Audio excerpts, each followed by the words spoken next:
Astawakra, legenda pengembaraan di Rimba Raya oleh Pandawa. Sumber, https://janakisari.blogspot.com/miring 2017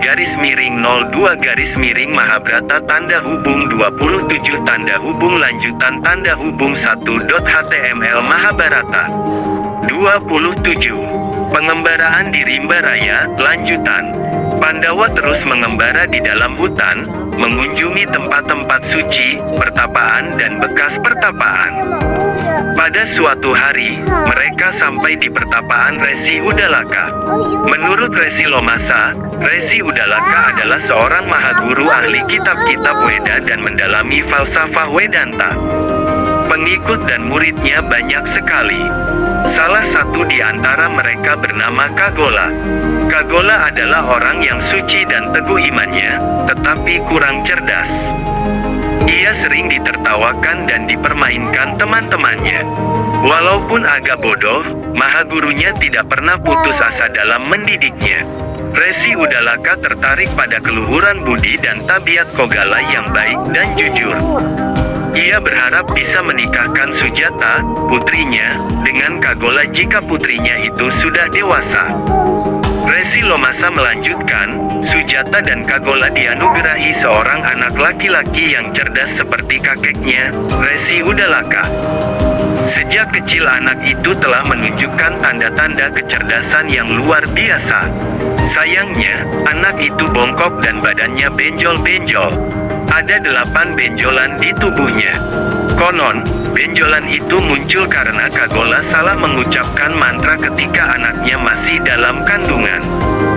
Mendengar mantra yang salah, anak itu meronta-ronta. Kesalahan itu diulang sampai 8 kali. Akibatnya, bayi itu terlahir bongkok. Bayi itu kemudian dinamai Astawakra, artinya 8 benjolan. Pada suatu hari, Kagola mengikuti lomba penafsiran Wedanta. Dalam perlombaan itu ia berhadapan dengan Wandi, seorang ahli tafsir dari negeri Mitila. Dalam acara perdebatan, ternyata Kagola tidak dapat menandingi Wandi. Karena malu, ia bunuh diri dengan menceburkan diri ke laut. Kelak, kekalahan Kagola akan ditebus oleh anaknya. Astawakra tumbuh makin besar. Tubuhnya cacat, tetapi pikirannya cerdas luar biasa. Dia diasuh oleh Resi Udalaka, kakeknya. Waktu umurnya 12 tahun, ia sudah tamat mempelajari kitab-kitab suci Weda dan tafsir Wedanta. Pada suatu hari ia mendengar berita bahwa Janaka, Raja Negeri Mitila, akan mengadakan upacara besar. Dalam rangkaian upacara itu akan diadakan acara mabebasan, yaitu lomba membaca dan menafsirkan kitab-kitab sastra. Para mahaguru, ahli-ahli pikir, dan ahli-ahli tafsir terkenal akan datang dari mana-mana. Astawakra ingin sekali ikut berlomba. Maka pergilah ia ke negeri Mitila diantarkan pamannya, Swetaketu, yang sedikit lebih tua darinya. Dalam perjalanan menuju negeri Mitila, mereka berpapasan dengan rombongan raja. Pengawal-pengawal raja memerintahkan agar orang-orang minggir, tetapi Astawakra malah berkata dengan berani, "Wahai pengawal kerajaan yang budiman, seorang raja yang adil dan bijaksana akan memberi jalan kepada orang buta, orang cacat, para wanita, pembawa beban berat dan para brahmana, seperti diajarkan dalam kitab-kitab suci Weda." Ketika mendengar kata-kata luhur itu, raja menasihati para pengawalnya, "Apa kata Brahmana itu benar? Api adalah api, kecil atau besar tetap punya kekuatan untuk membakar." Tatkala Astawakra dan Swetaketu hendak memasuki ruangan upacara, mereka ditahan oleh penjaga pintu, karena anak-anak yang belum cukup umur dilarang masuk. Hanya mereka yang benar-benar ahli kitab-kitab suci Weda diperbolehkan masuk. Astawakra berkata, "Kami bukan anak-anak lagi. Kami telah bersumpah menjadi Brahmana dan telah mempelajari kitab-kitab suci Weda. Mereka yang telah mendalami tafsir Wedanta tidak akan menilai seseorang dari umur dan wajahnya." Penjaga pintu itu membentak karena menganggap Astawakra masih bocah dan omong besar. Tetapi si bongkok Astawakra melawan, "Maksudmu, badanku ini bogel seperti labu tua yang tak ada isinya. Tinggi badan bukan ukuran untuk menilai dalamnya pengetahuan seseorang, begitu pula usia. Biarkan aku masuk."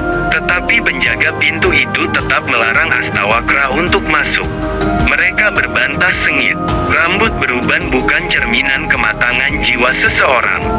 Orang yang betul-betul matang jiwanya adalah orang yang telah mempelajari dan memahami Weda dan tafsir Wedanta, menguasai seluruh isinya dan meresapi inti ajarannya.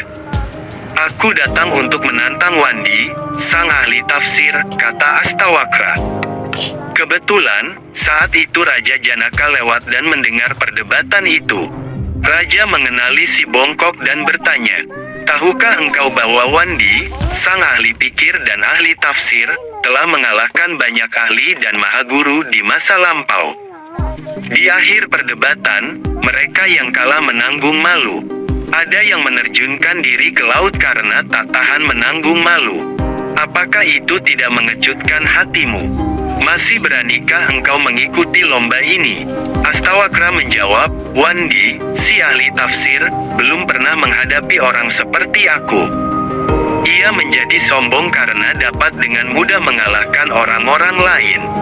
Aku datang ke sini untuk membayar kekalahan ayahku. Riwayatnya ku dengar dari ibuku. Aku yakin, Wandi pasti dapat kukalahkan. Izinkan kami masuk dan menemuinya." Kemudian Astawakra menghadapi Wandi yang menjadi kebanggaan negeri Mithila. Perlombaan dimulai. Mereka berdebat tentang hal yang paling muskil yang sudah ditentukan sebelumnya. Perdebatan berlangsung seru, masing-masing mempertahankan pandangannya. Di akhir lomba, para ahli tafsir memutuskan bahwa kemenangan ada di tangan Astawakra. Wandi menderita kekalahan.